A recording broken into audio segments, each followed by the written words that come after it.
Díadí rang a trí cethir seo Gaeilge don Deardain. Nes inné bí muid ag obair ar díospracht agus is i díospracht nar leir muid faoin na rudaí maithe agus na dro rudaí faoi rudaí difriúla. Inné bhí muid ag obair ar na rudaí maithe faoi post nó chores a dhéanamh sa teach. So post a bheith agin nó chores a dhéanamh.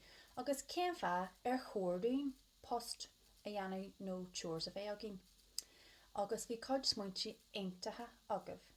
Bhí cuid daoine ag rá go bhfuil si tábhacht a post a bheith agad sa teach, so bheas agad cedéile déanaí nar tá tú níos sinne agus tuirtar teahéon agad.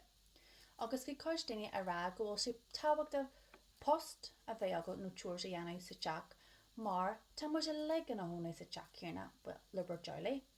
Agus má tá an teile a lig ina hóna sa teach, ceimiid a lig rud bog a dhéanamh chun é a chuinil jazz néta agus glan. Nes, sin taobh amháin den díospracht. Tá dhearthaí de díospracht a gcónaí. Taobh amháin na rudaí maithe, cos leis na rudaí ran muid inné, agus an taobh eile na dro rudaí faoi post a bheith agah sa teach. So inniu an rud a bhhailm go neana sibh na scríb coppla rud nach maileat faoi post a bheith agad sa teach nó chores a dhéanamh sa teach. Céim feadh a sin sibh nar chóirdaoin postanna a bheith agin.